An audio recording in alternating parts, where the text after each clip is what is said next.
1.5 months, meet family and friends.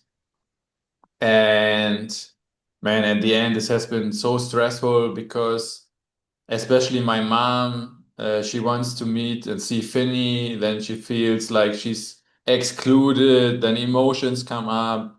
Then my wife feels like getting pressure from them because she was like, yeah, you can come, you can sleep, you can stay.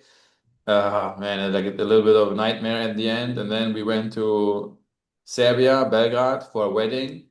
Okay. Mm, we stayed there 1 week. I think at the end I paid like 2,000 euro for going to the wedding. And like the first time was like again super stressful because first time we arrived, then if you're just you have kids already, right? I do. I Yeah, do. I've got so you know what I'm talking about. Like, and then you go to somewhere, and then you have to organize yourself because Finny is still like having getting milk and stuff. Then you need to buy some stuff. You get to prepare the flat. Like you go to the bed and see, fuck, do we have enough pillows? Then you go to the flat, put enough pillows so that he has a safe bed, so it doesn't drop for fall. And then like the first day like was so fucking stressful because in my mind I was like, man, I want to work. Like I lost so much days already. I want to work. And then yeah, and then you meet actually the people because so on the wedding we've been invited because we met the couple 2 times, 3 times in a row in Thailand. And like we had a good time together. And they invited a couple of more, and then it was like a meet and greet from some people who met in Thailand. So it was actually pretty nice. And then yeah, days goes on. You go to the wedding again, super nice. And then traveling again, shit and annoying, a little bit stressful.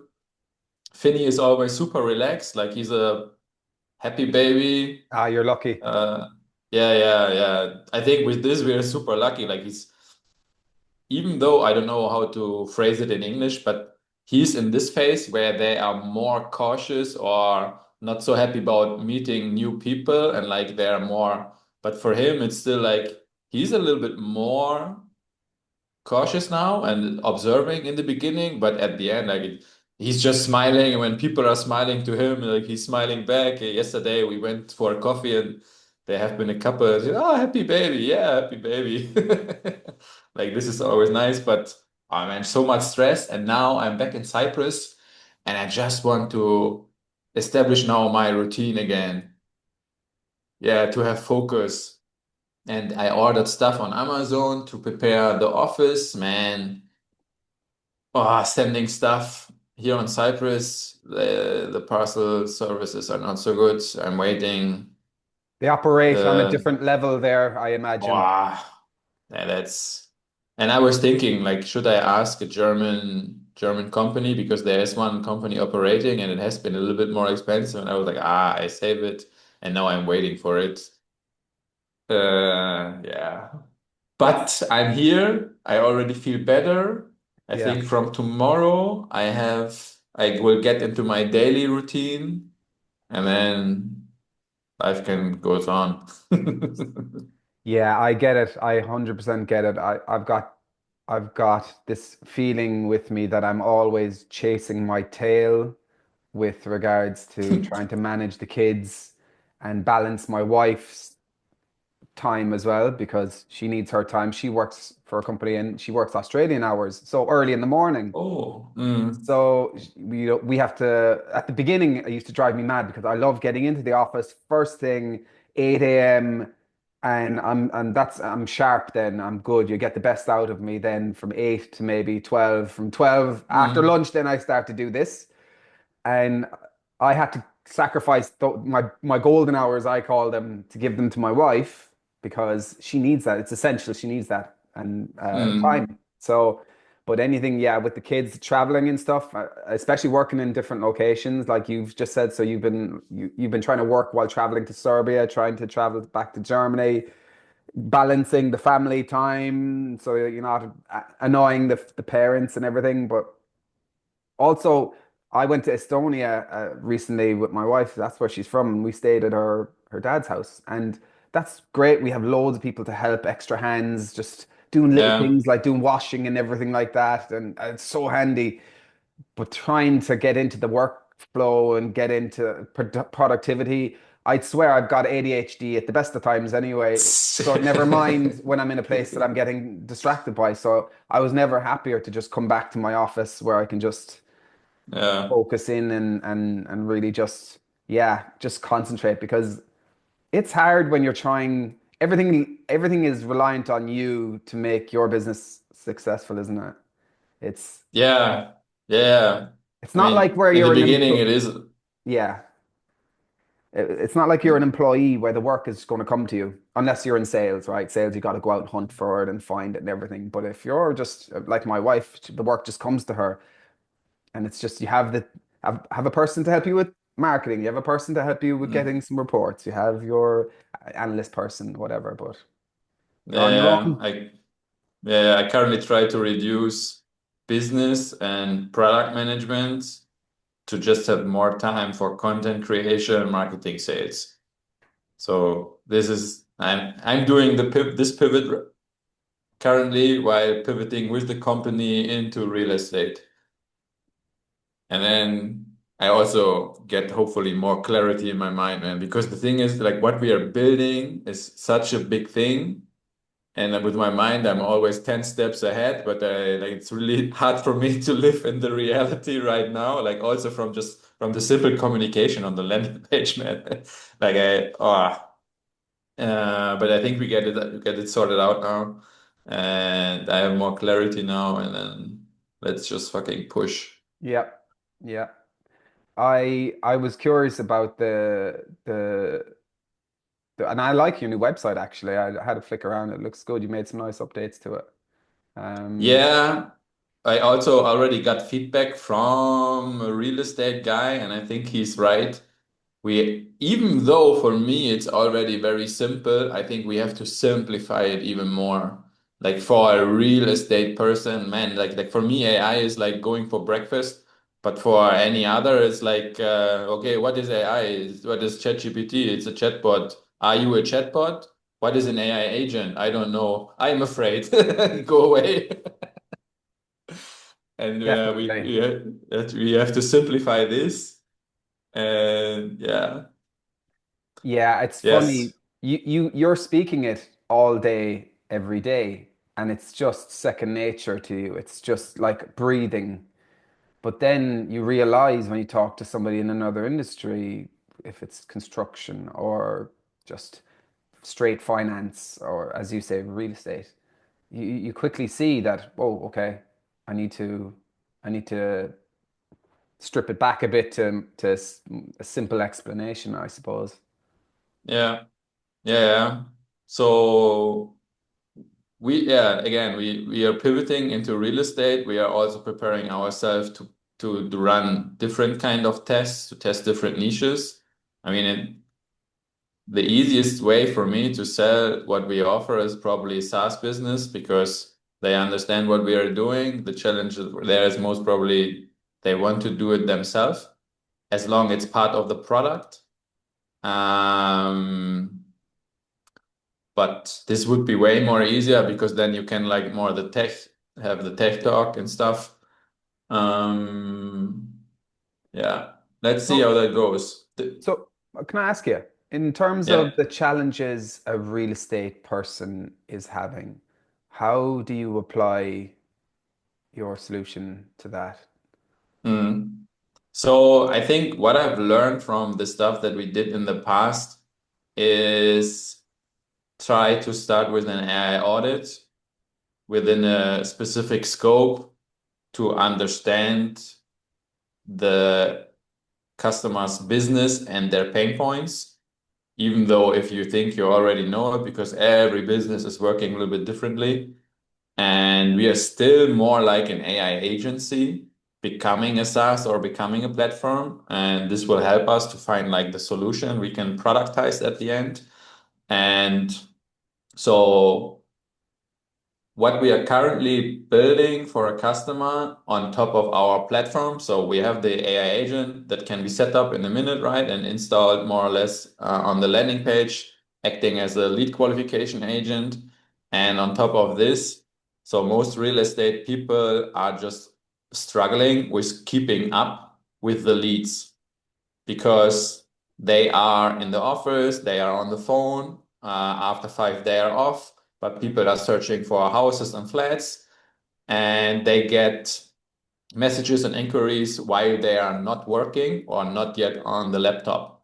And at least in Germany, I mean, markets are different, but in Germany, it's really like you need speed, have speed to lead because the people are searching and sending out requests and requests and requests to different real estate agents. And the one who replies first will get the appointment. And then at the end, you as a customer, you will pick the flat you like the most, of course, but the what you can only then choose between what you have seen, right? In real life, you don't just sign up for a contract or for buying it when you see it online. So this is really a challenge for them, and this is what we are currently automating. So we are basically screening his inbox. He get inquiries from different portals. We qualify the inquiry and see, okay, it's disqualified, it's not yet qualified, or qualified. And if it's not yet qualified, the AI agent sends a follow-up message. Hey, blah, blah, blah, please give me, this is the listing, your inquiry. Please give me the following information to proceed. And then if it's a qualified lead, then again, a follow-up message. Congratulations, blah, blah, blah, please book a meeting. And then, so this brings then a real estate agent from consistently checking his inboxes to just meeting qualified people. And so this is basically what we are currently doing for him. So the next step that we are going to start most probably today or Monday is we turn this into, let's say, a mini CRM to give him basically a sales pipeline, a Kanban board, so that he can actually see it. Because the CRM he's using doesn't have this. And again, he's just going into the inbox again, remember who's what customer, like what did he ask for, check the calendar and stuff. And then it's like always search and find. And with this, we probably bring him more clarity. Then I will create content out of it, post it, and then sell it. Nice. I like it. Yeah, but there are more problems, but we will then go like step by step. So content is now my Conti is maybe what we try also is to make really an AI real estate out of it. We will during let's say next couple of months, we will give him in technically infrastructure which is based on our technology and other open source tools we can host on-prem in Germany for him. So it's like super data secure. He cannot ask for more. And we are solving another pain point they don't know they have, which is hard to market and hard to sell. But at some point, when you start setting up your tools, you are looking for cheap subscriptions, right? And there are sometimes these kind of tools that offer, I have everything. Like, for example, you have Odoo as a CRM, ERP, whatsoever, or one customer is using Bittrex. It's also like a CRM, has all kind of tools. And these tools are basically traps because they caught you in with like a low subscription, like 50 euro, you get everything, calendar, CRM, blah, blah, blah. But then they have a marketplace and they have like kind of subcontractor and you start pouring in your business data. You are somehow caught and then you realize, fuck, it's missing this. Fuck, it's super slow. And then you start spending thousands of dollars as you're growing to these kind of agencies because then they are in their mind, yeah, I need it. What should I do? Then I need to buy it. And then they are caught in this kind of ecosystem and spend or burn thousands of euros. And what we're gonna do, we take the approach is called like best of breed. We just take for each purpose, like scheduling appointments, for example, we take the best tool that is self-hostable, open source, and we integrate it into our stack so that they can use it and we can even like customize it. And this way, like where they doesn't have like, I don't know, we will save them thousands of dollars at the end if they are growing. And the cool thing then is we have access to all the data and we can have an AI agent who knows your whole business and like and helps you with everything. And so this is what I call then the agentic enterprise I would like to invent. And if there is an investor, call me now. Enter credit card details here. Yeah, here, subscription for free. Promise there won't be any third-party agencies looking for more Yeah. money. Yeah. But this is where like we're then going to build this like step by step with every problem like Conti and other real estates have. And then at some point we are a platform for real estate. Hmm. You can just sign up. You have all the tools you need. Best of breed approach. Have a agentic cherry on top, Hmm. and then let's go. I like it. I like it. So tell me, as the next, and that's a really interesting. It's a really interesting vertical, real estate, because I've had a taste of real estate in different.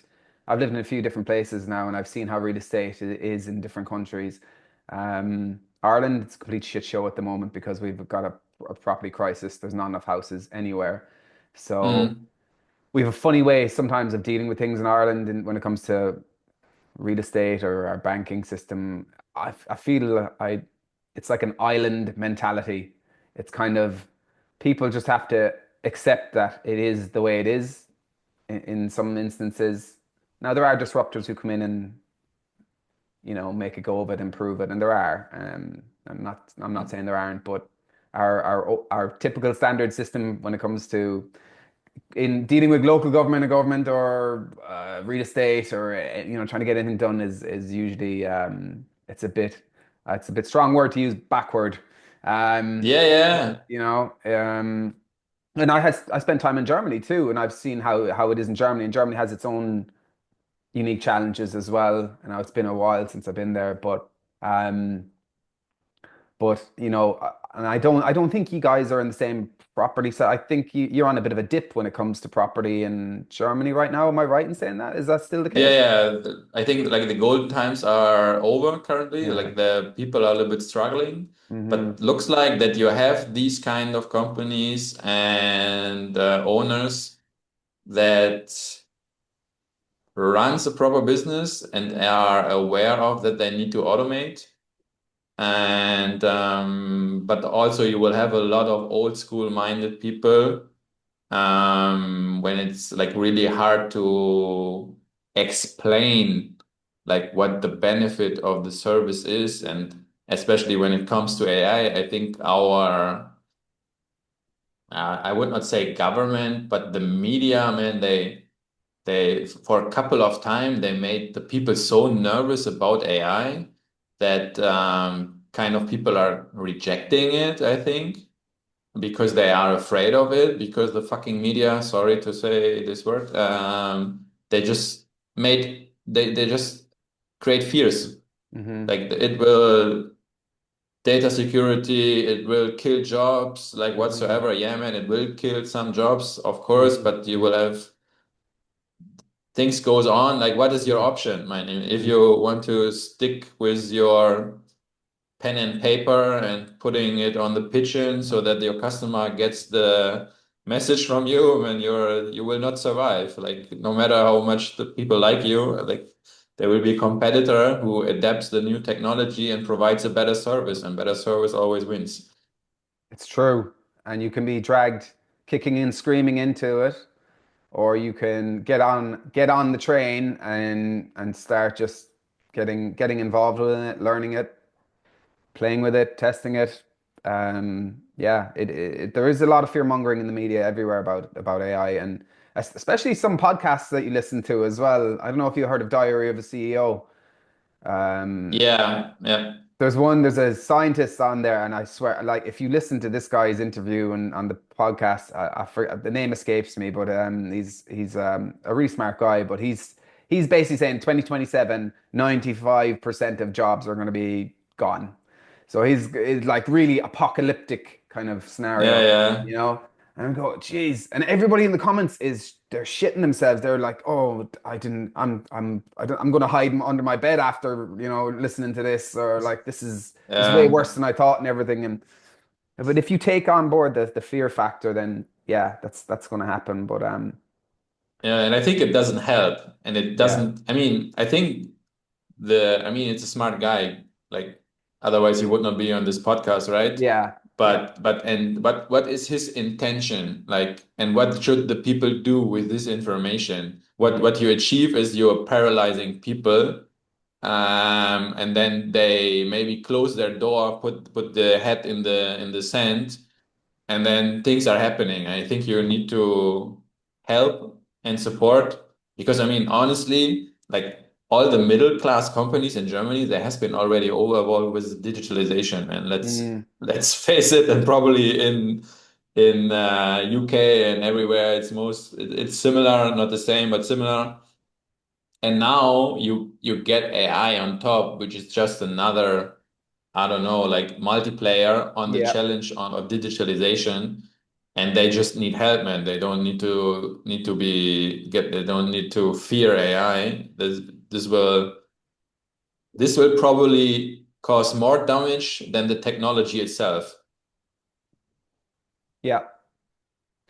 It's funny you say that with the digitization of business over the last few years because some businesses are still not digital enough and they're Yeah. struggling to get their head around it. And then as you say, you throw a multiplier of AI into the mix. And, I consider myself pretty okay with technology, but even sometimes I just get overwhelmed by the onslaught of the tools and the GPTs and what's the next big thing, and really it's like a tidal wave of things coming at you, and then you think about, okay, that's me and heavily involved in technology. I have been in it for a long time. Imagine a business owner who's not very savvy. How the hell do they navigate it? Yeah. I have that conversation with my wife every day. It's Yeah. I think so. Probably the school system is the first reason for this. I think they don't teach people enough to be prepared for this. And then, for example, like we with the agency I was running before, we have a lot of craftsmen, right? And like when they want to start their business, most of them they do a course, and then how do you call it in German? Then apprenticeship. they make a they make, I don't know how to call it in English, but they get a certificate that they are allowed to teach other people.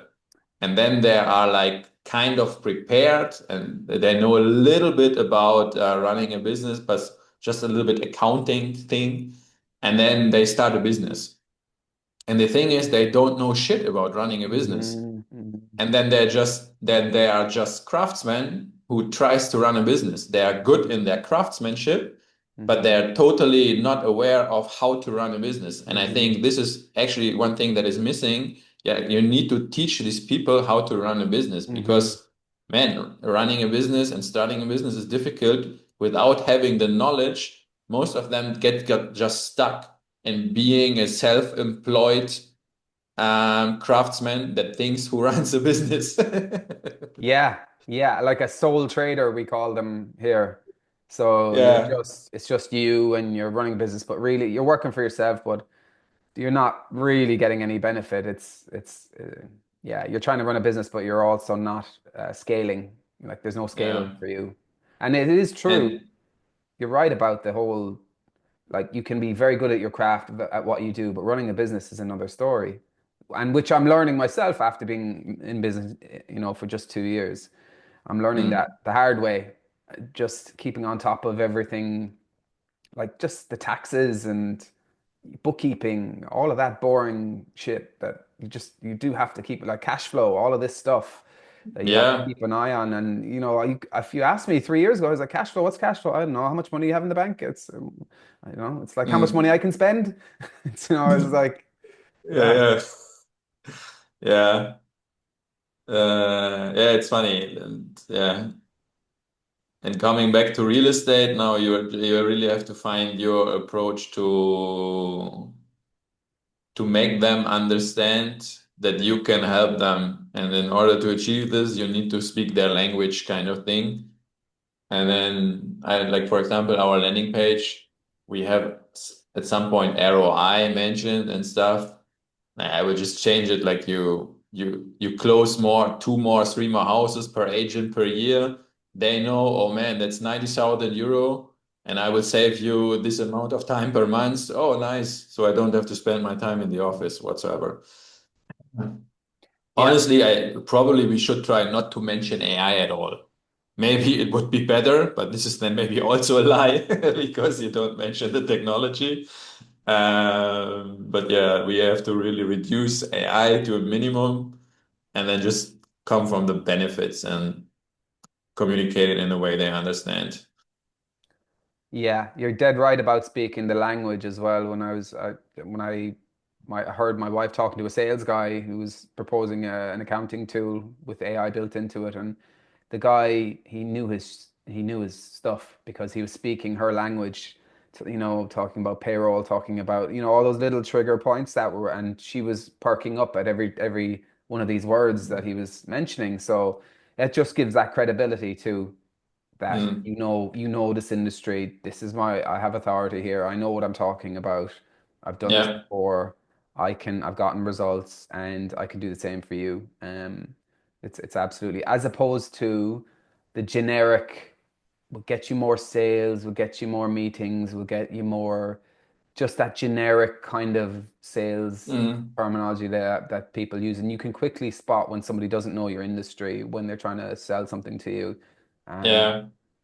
I think this is really a reason, no matter what solution you are, even it has a general purpose. And if you don't have a lot of money, you have to niche down. And no matter how much it hurts yourself, and for me, it's hurting yeah. emotionally because, like, from the technology point of view, man, what we're gonna do or what we try to do is way bigger, and we Yeah. could do like really awesome stuff.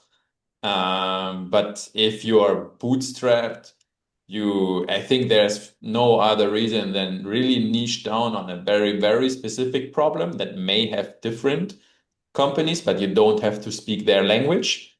But you have to really niche down on a specific niche, even better within a niche, like a sub niche. For Mhm. example, if we go now to real estate, like we should Mhm. maybe not yet on this point, like to pick, oh, okay, we go for the two people real estate because they use WhatsApp, they use Outlook, they use maybe on Office as the CRM, and that's why they have this point, and we say we are helping two people real estate companies to achieve whatever.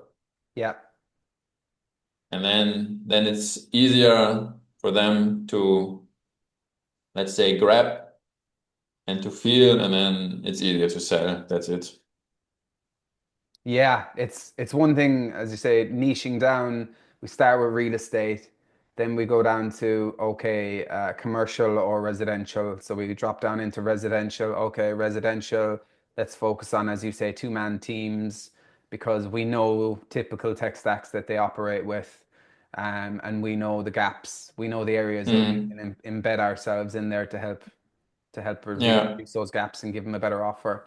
Sorry. Where are you currently? Like, what is your challenge now? Do you have a niche? Are you searching for a niche?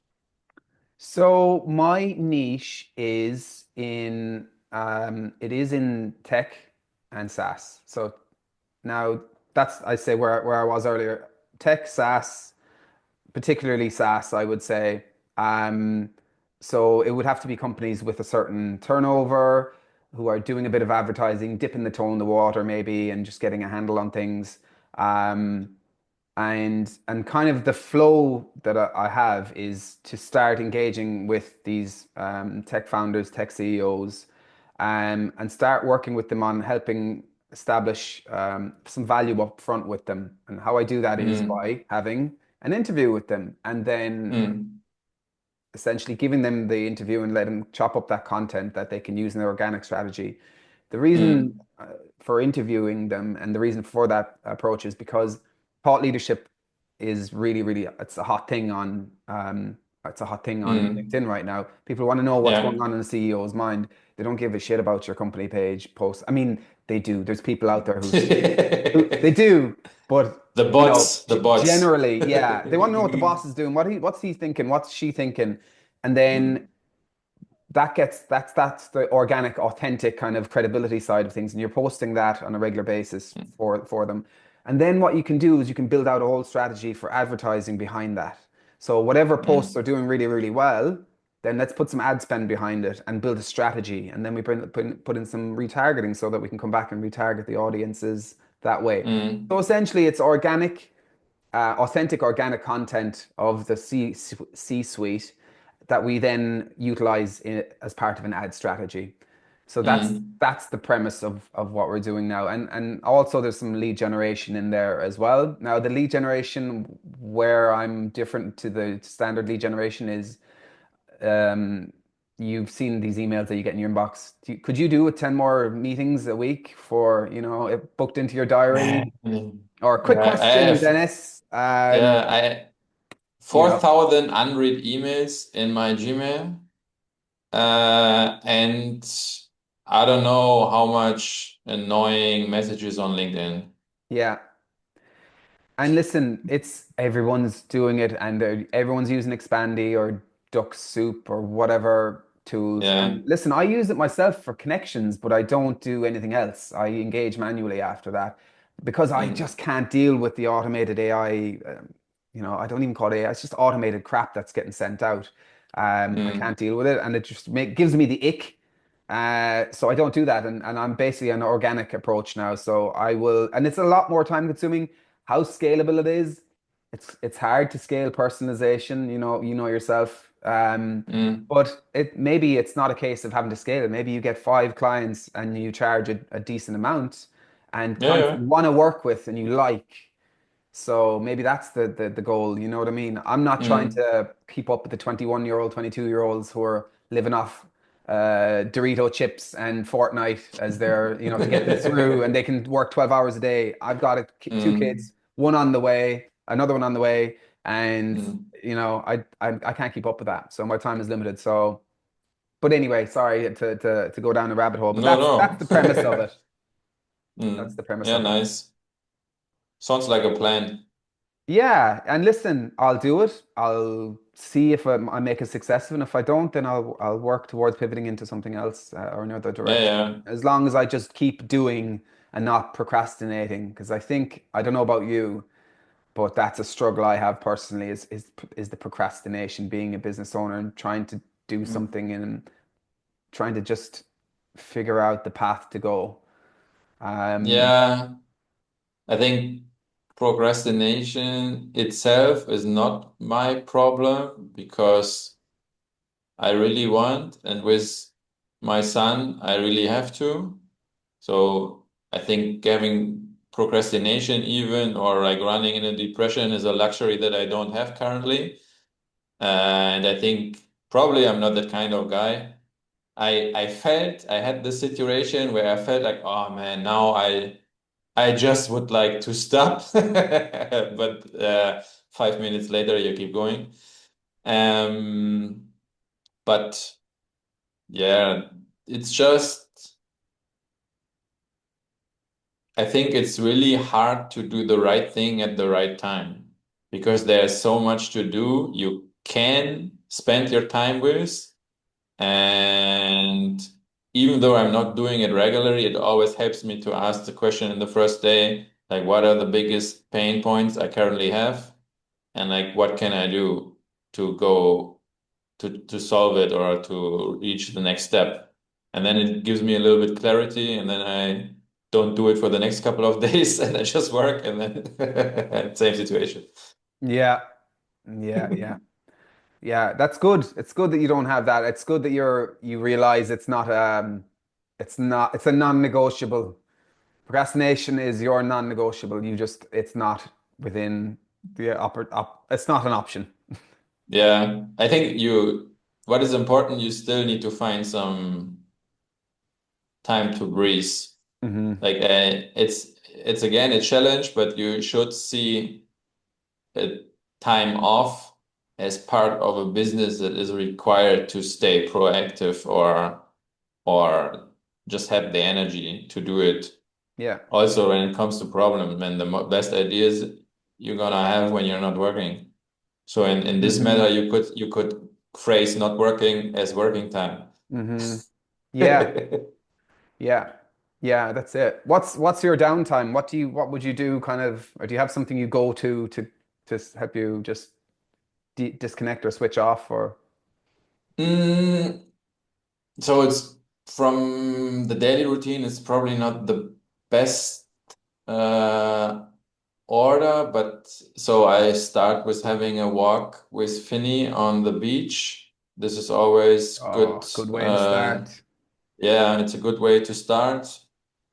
And I'm not yet at this point again, but I want to have a afternoon break. So I no, honestly, we go every afternoon to the beach, have a coffee break. And as we are here now back in Cyprus, we will do this. This helps. I need to integrate sports again in my life Mm, more. So Finny is now sleeping, has a little bit of different sleeping routine, so I will adjust to this, and this means I will start getting up at 6, and before then I was taking him, going for a walk, and this changed now because he looks like he likes now to sleep until 7, which is good for Yasmin. nice. Nice. Yeah. And but then I will doing yoga like for 10-15 minutes, a little bit stretching because I'm kind of stiff always, and then going for a swim. Hmm. And after this, most probably not showering because I will then grab Finney when he's up and go for a walk. So I just changed this daily routine so to his schedule. And then if I come back, shower and coffee and then work. Hmm. And I think honestly, it's probably so I want to be at the office in the office in my room Yeah. at 8 to start working. And then yeah. Where's your wife then when this is going on? The first part Yeah. or afterwards. So in then the first part, she's still sleeping in the bed, so she tries. So it's getting better. I think she's getting now more sleep, and Finny now Good. starts just waking up one time during the night. Usually it has been 2 to 3 times, so starting with 3 times or maybe 4 times, and now it looks like it goes down to one time. So she gets more sleep.